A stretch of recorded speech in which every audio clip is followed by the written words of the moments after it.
Noswaith a chroeso cynnes iawn i'n gwasanaeth Pnawn 'ma. We are very delighted to this evening welcome Canon Doyle to our service, who has come to us from the Wrexham Diocese, and we're very much looking forward to his talk for us tonight.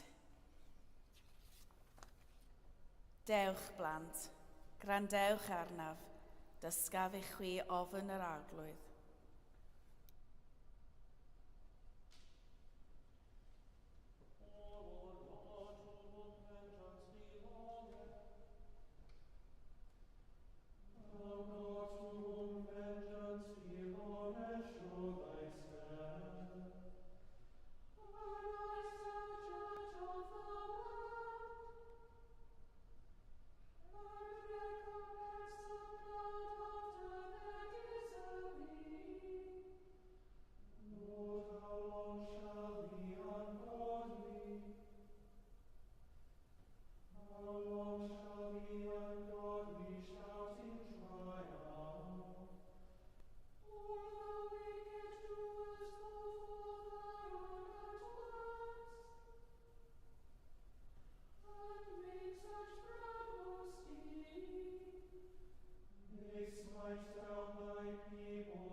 Aaron all the words of the Lord with which he had sent him, and all the signs with which he had charged him.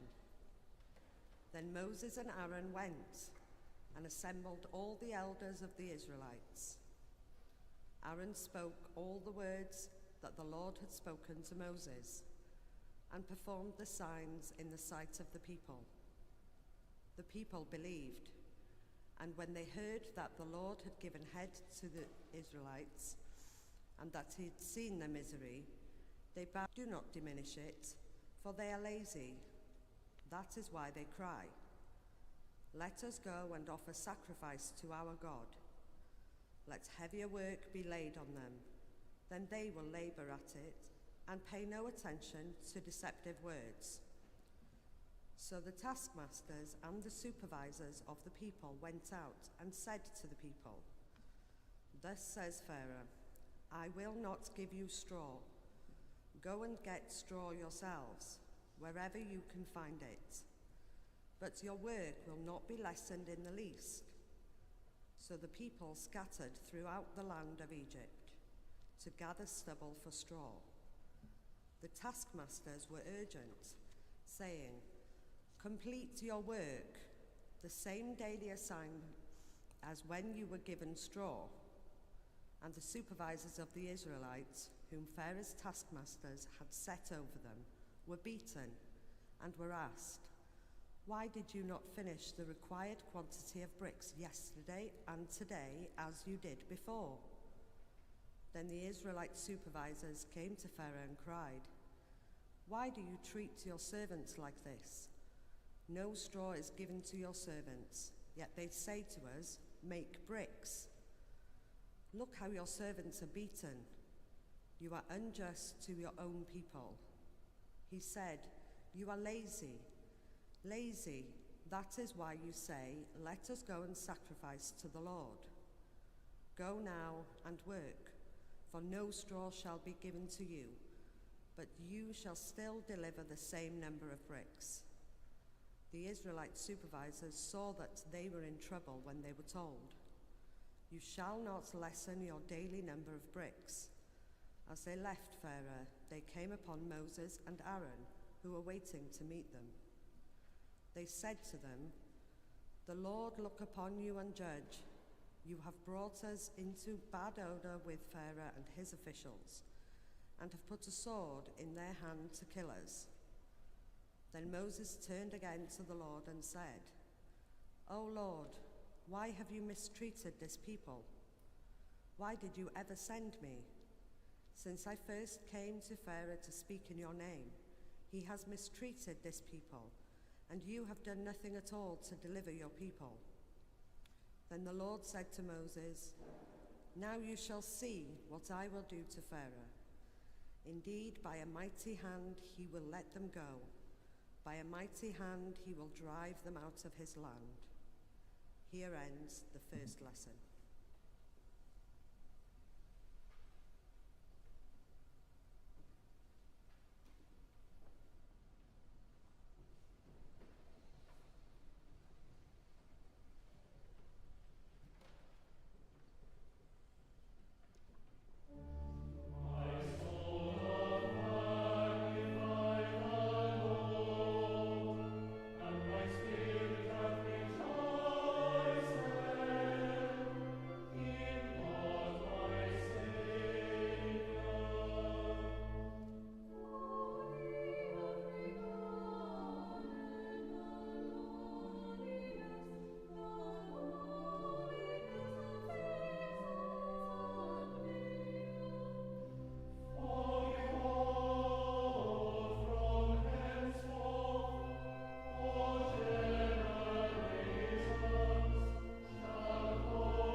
Yma y mae y dechrau 4 adnod ar 15, degfed pennod llythyr at yr Hebreaid.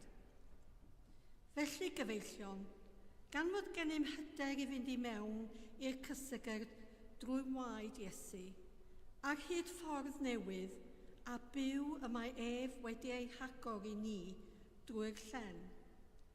Hynny yw, trwy ei gnawd ef, a chan fod gennym offeiriad mawr ar dy ddiw, gadewch i ni nesau a chalon gywir, mewn llawn hyder ffydd.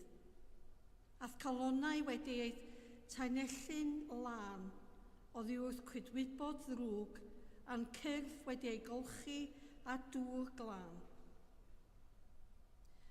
Gadewch i ni ddal yn ddiwiro, atgyffes ein gobaith, oherwydd mae'r hwn a roddodd yr addewid yn ffyddlon. Gadewch i ni ystyried sut y gallwn ennyn yn ein gilydd gariad a gweithredoedd da, heb gefnu ar ein cydgynlliad ein hunain. Yn ôl arfer rhai, ond annog ein gilydd ac yn fwy felly yn gymaint a'ch bod yn gweld y dydd yn dod yn agos. Yma y terfyn yr ail lith.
I believe in God, the Father Almighty, maker of heaven and earth, and in Jesus Christ, his only Son, our Lord, who was conceived by the Holy Ghost, born of the Virgin Mary, suffered under Pontius Pilate, was crucified, dead, and buried.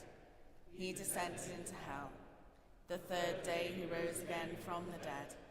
He ascended into heaven, and sitteth at the right hand of God the Father Almighty.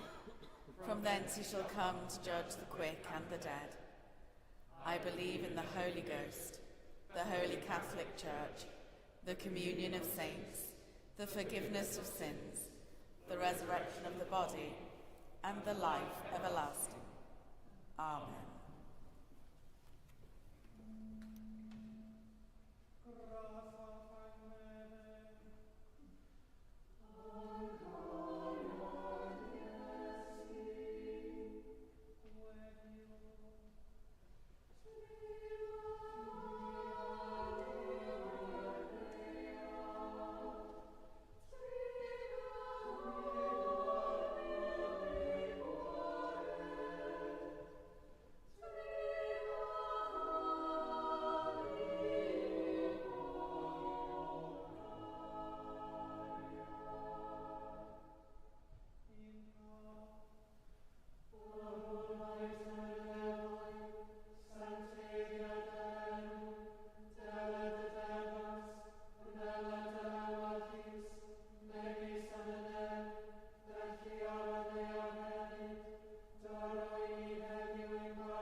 and also that by thee, we, being defended from the fear of our enemies, may pass our time in rest and quietness, through the merits of Jesus Christ our Saviour.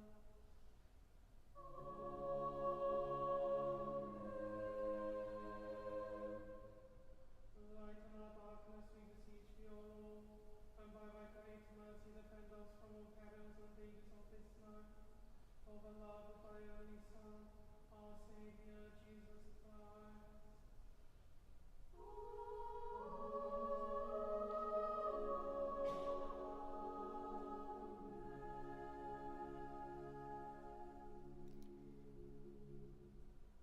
Deiniol, dad a tharddiad, a godaist Fangor fawr yn gysgod a noddfa, ath godwyd ath fagl i fugeilio Gwynedd Mael Gwnggynt.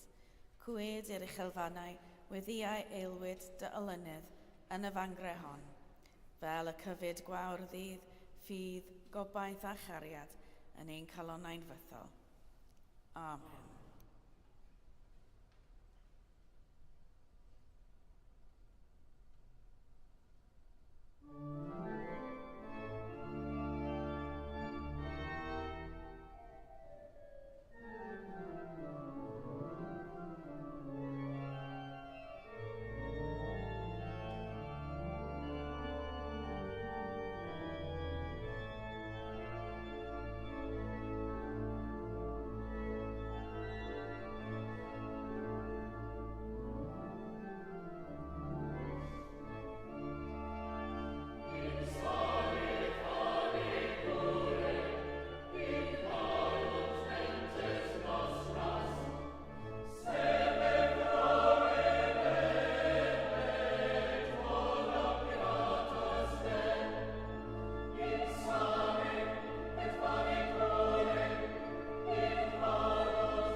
Gweddiwn, let us pray.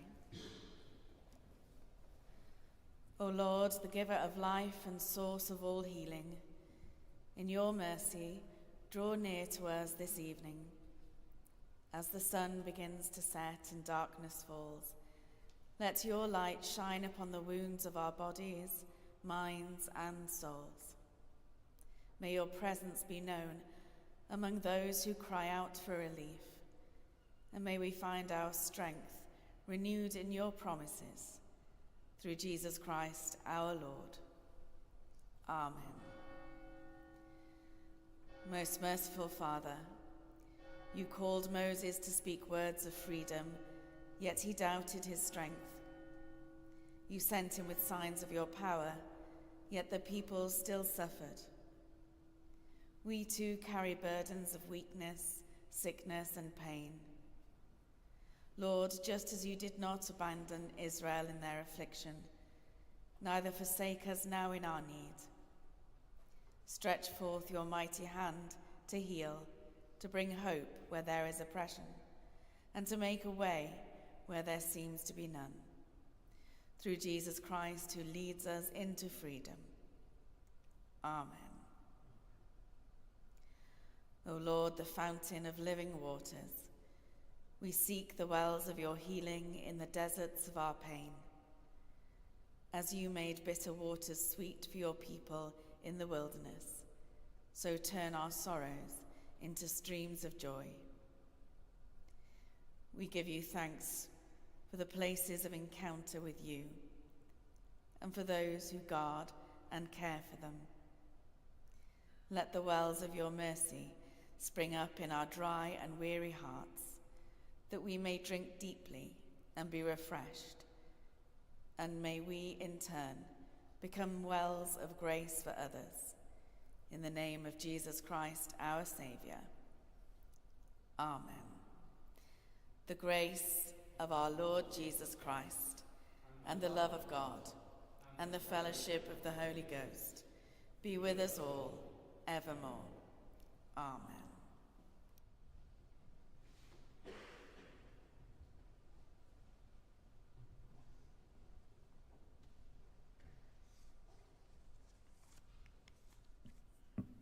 Forgive me if I just speak in English.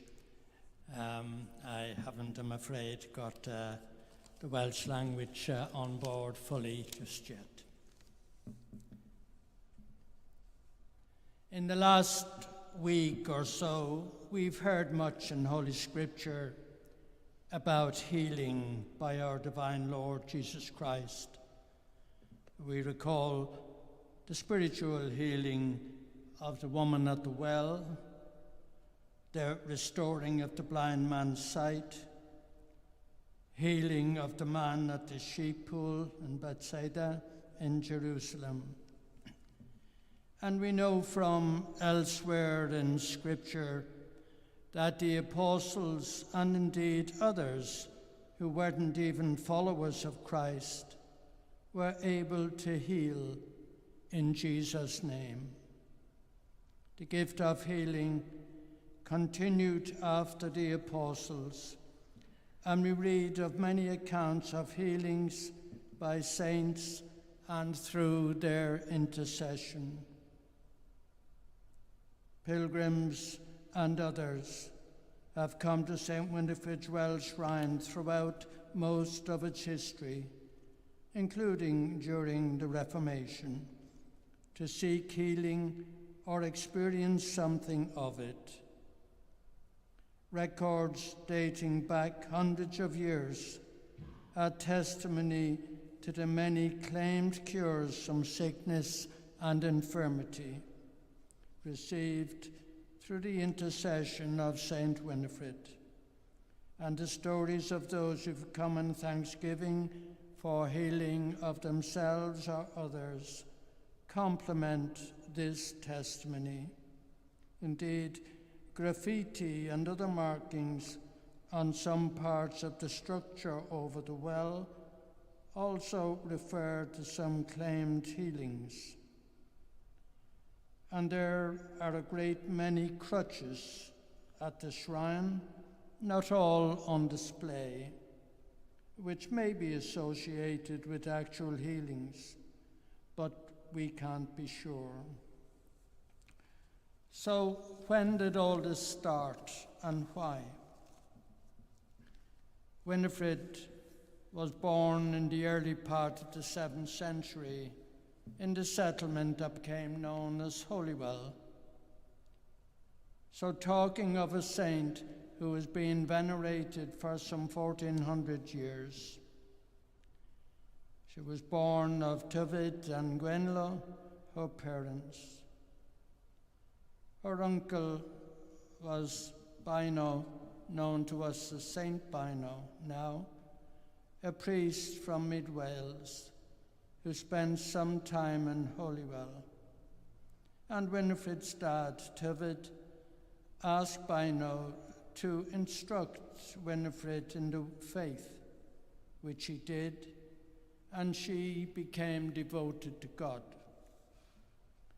According to legend, and some aspects of the legend do vary, around the year 630, on one Sunday when Winifred's parents had gone to early Mass in the church which Bino had built, Caradog, a local prince from Hardin, came to the house, apparently for a drink, as he'd been out riding.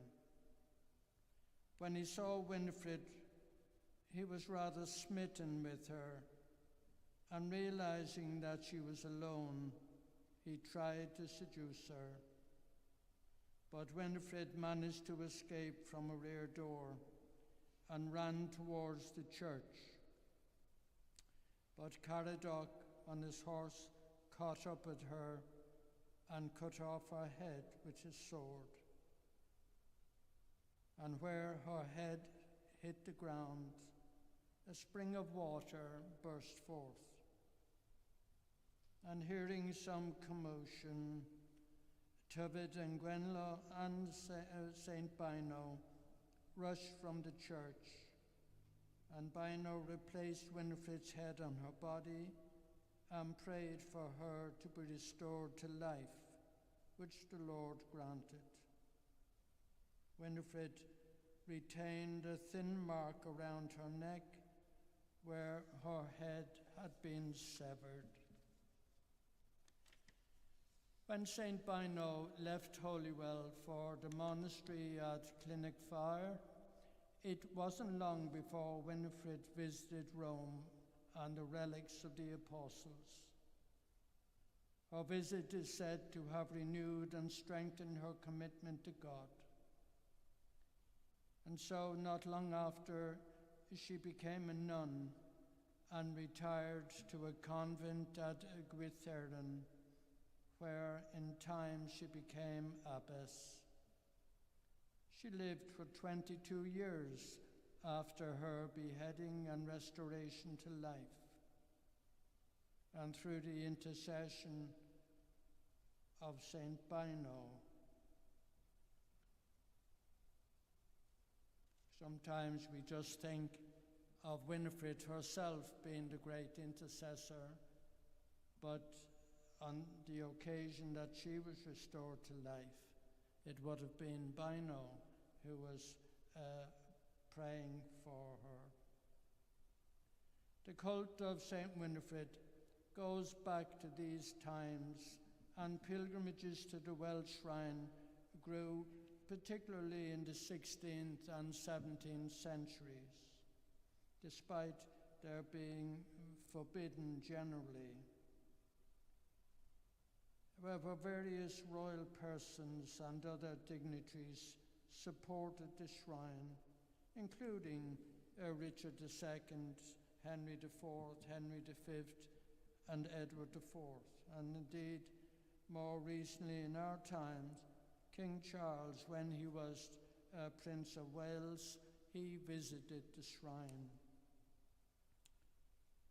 By the end of the 14th century, a feast day was established in the province of Canterbury and later more generally in celebration of Saint Winifred.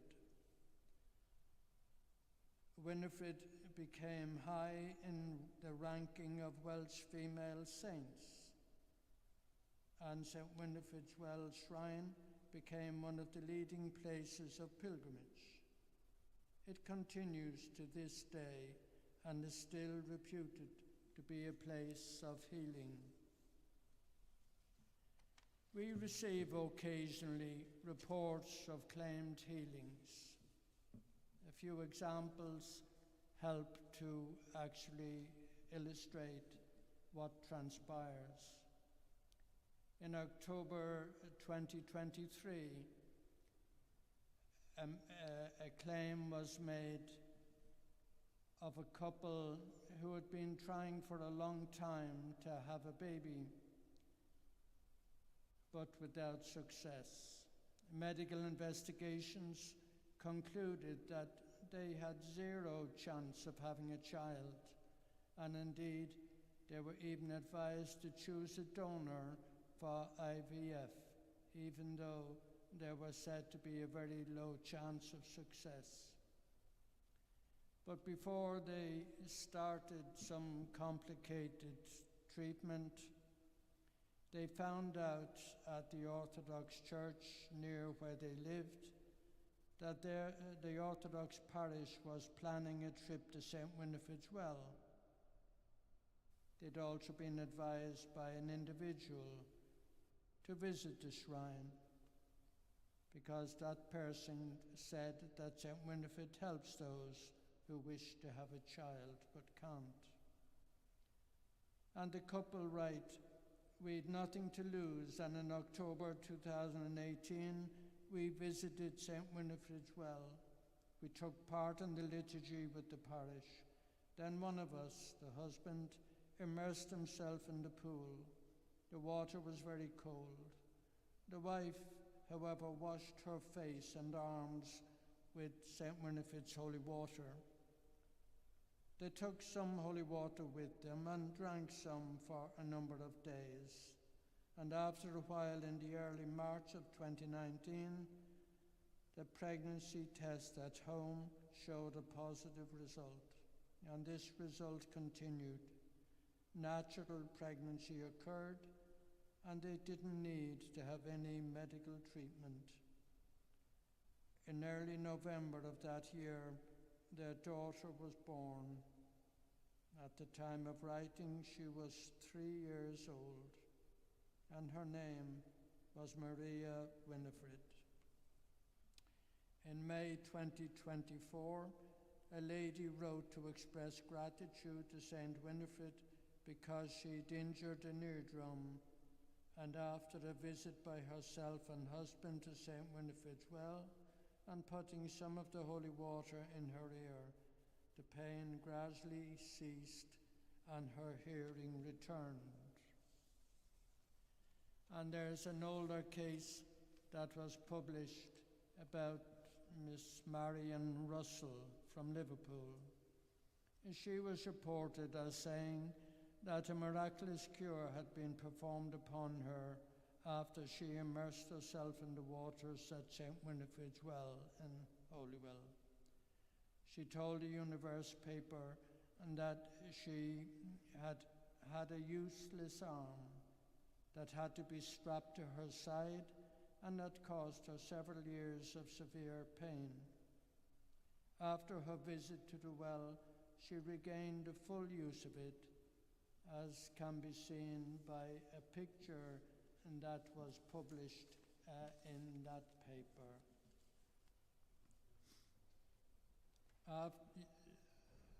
After that, she actually could be seen leaving home, carrying her shopping bags in both arms.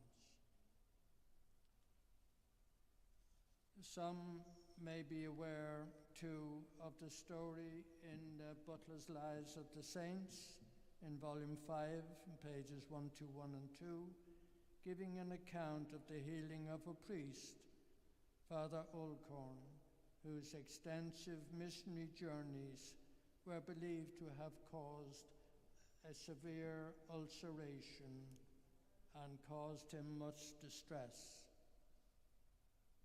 He, in time, went to St. Winifred's well, and after applying a stone from the well, commending himself to the suffrages of St. Winifred and bathing in the well, he was found to be perfectly cured of this difficult and dangerous malady. We continue to view St. Winifred's well as a holy place. We seek to foster prayer for healing and other needs. And the Bishop of Wrexham encourages his priests to spend some time at the shrine, especially during the pilgrimage season from Pentecost to the end of September, to lead a short service of prayer and veneration of the relic of St. Winifred, and that takes place daily. And also by the weekly celebration of Mass at the shrine, as well as the availability of priests after the daily relic service for visitors or pilgrims who wish to talk and discuss matters of a pastoral nature, and indeed for those who may wish to receive the sacrament of reconciliation. In addition to these regular practices, there are also annual pilgrimages organized by various church bodies. For example, the Diocese of Wrexham arranges a national pilgrimage to the shrine in June each year, and church and other groups visit both from within the UK and from a number of other countries throughout the world. And one of the developments in the last 2 or 3 years has been the Bishop of Wrexham's initiative to establish recognition of the shrine as a place for prayer and healing for persons who have suffered abuse and hurt of some kind, or have a relative or friend who have. And given the nature of St. Winifred's experience and healing, the shrine has a particular relevance, and the group Loud Fence have started an annual pilgrimage to the shrine in response. The numbers of people visiting St. Winifred's Well Shrine, whether as pilgrims or as visitors, has been constantly increasing, and in the last full year, just over 60,000 people have come to the shrine. Of course, we need to mention that in these things where there are claims of healings, we've always got to be very cautious. And not everyone who claims healings wishes to go through the processes for establishing the facts that can be made public. So caution is always taken, and I'm told by the archivist of the diocese that many healings that have been reported, some have been referred to Rome for their investigation, and indeed others have been supported, well, many have been supported by medical evidence, and then there will be some when little backup facts are provided. What we can say now is that there are very many accounts and information can be obtained about them from the shrine administrator or the Wrexham Diocese archivist. There are a number of books about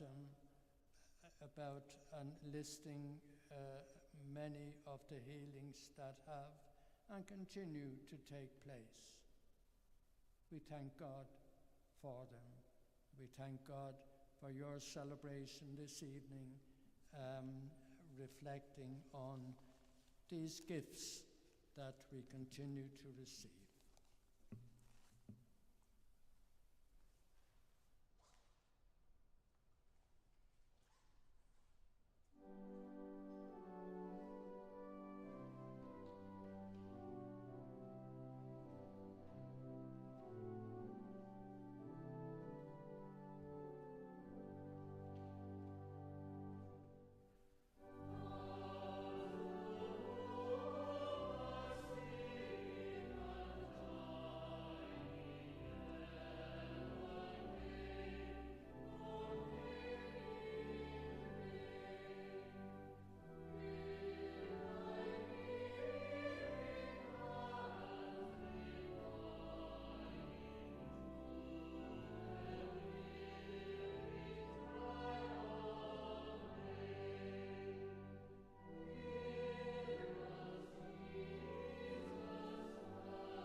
Christ, give you grace to grow in holiness. Take up your cross and follow him. A bendith diw holl alluog, y tad, y mab a'r ysbryd glân, a fo'n eich plith, ac adeg o gyda chwi yn wastad. Amen.